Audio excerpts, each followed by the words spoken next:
Hello guys, galing pa ako sa buhusan ng swimming pool. So pupunta tayo saan ngayon Kuya Pit? Saan nga tayo pupunta? Pagbilaw. Tagbilaw? Pagbilaw. Pagbilaw. Pagbilaw, Quezon. So pick upin natin yung bagong biyaya ng Panginoon sa atin. So syempre, thank you Lord. Kukuha tayo ng bagong unit na Isuzu Travis para sa mas maraming gamit pa na negosyo. So yan lang. Let's go!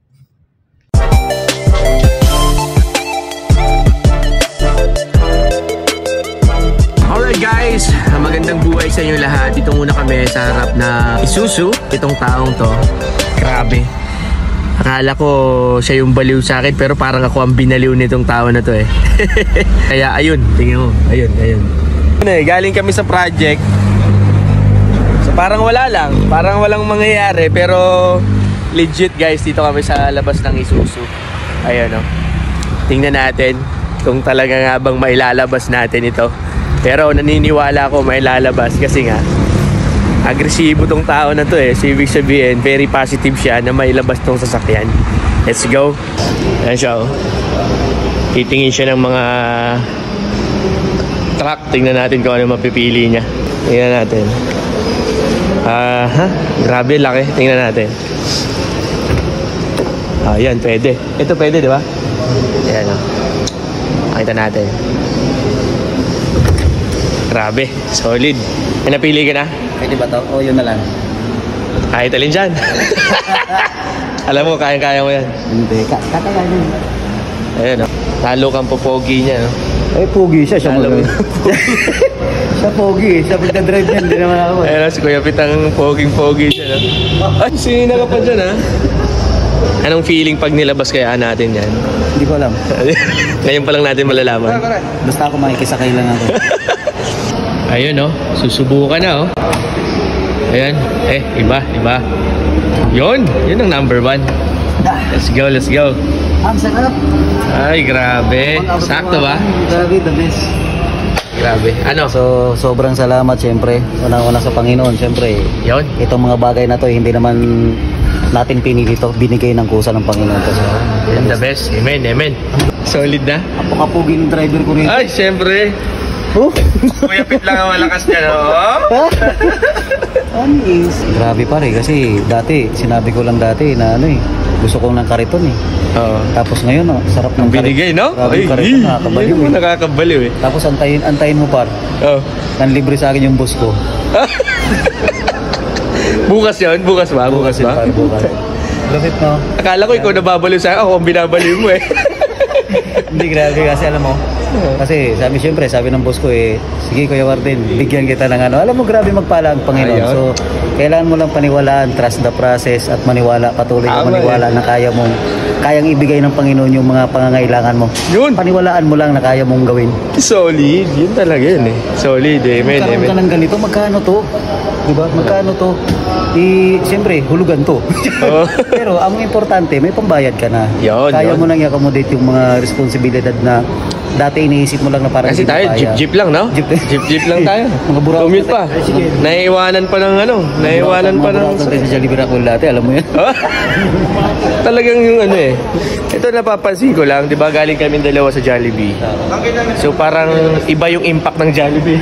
Totoo. Iba, So, iba, yung di ba? mga Jollibee, yung mga AK na tinatawag, yung aral kabuhayan. Yun, tata. Na naabutan namin, kami yun eh. Tama. Kami nila Jello John. So, kung kayo, siyempre, nangarap din kayo, naghirap din kayo ng aral, trabaho, working student kayo, kung nagawa namin, walang dahilan para hindi nyo magawa.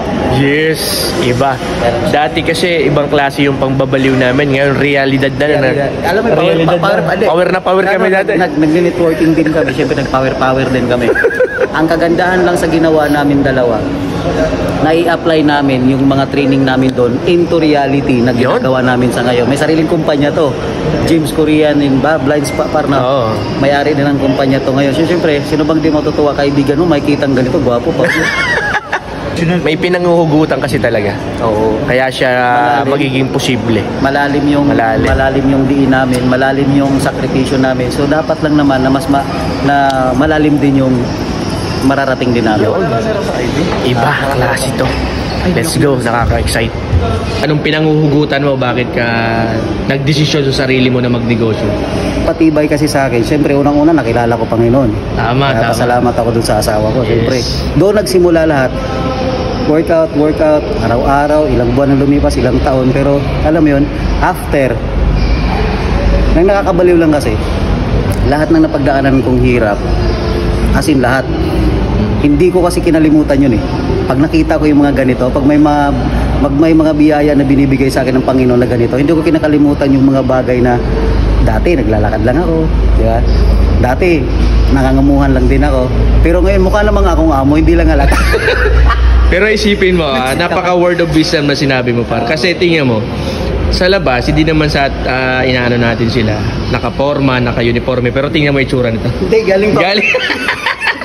galing pa ako sa buhusan ng swimming pool. Galing o totoo yan, real talk yan. Galing kami dun sa site, nagbuhos pa at na-inspire. At dahil nga medyo gumaganda yung takbo ng negosyo, siyempre, ito ang ilalabas niya lang. Maliit na klase lang. Ako, kala ko maliit lang. Laki pala. Bakit ang bilis mo magdesisyon, par? Hindi naman sa mabilis magdesisyon. Dahil kailangan ko siya. Kuha ko to kasi kailangan to ng mga taong nagtiwala sa akin at sa mga magtitiwala pa sa kumpanya ng Jekaleha Pool Builder. Yun dahil sa negosyo, grabe.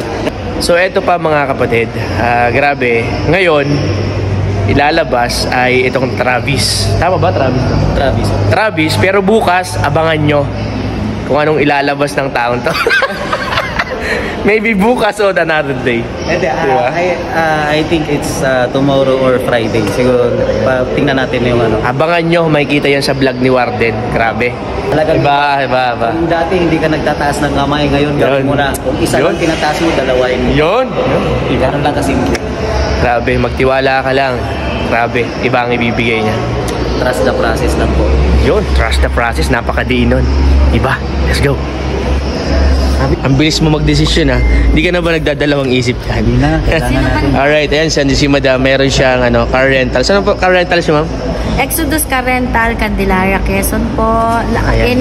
Any car po meron kami sedan, 7-seaters, van, L3. Yun. Yan, mabilis ka usap. At syempre, maganda pa. Di ba?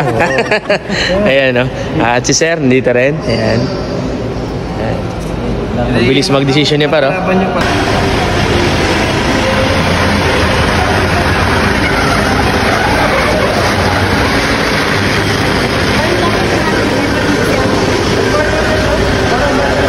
Ayun na nga guys, ang sinasabi ko, ang bilis sa magdesisyon ng tropa natin. Kasi nga kailangan talaga sa negosyo, at the same time dun sa mga tao nagtiwala sa kanya na hindi niya rin pwedeng sirahin. Kaya solid. Par, ang bilis magdesisyon ng tropa natin. Hindi naman kailangan basta mayroong Kailangan, basta kailangan. kailangan eh. Alright, ayan, idadrive na ni Kuya Pete ang ating bagong-bago. Ayan, no? Iba. Ano sabi ko, Kuya Pete? Suabe. Iba. Let's go. Ang unang sampa, anong pakiramdam? Grabe.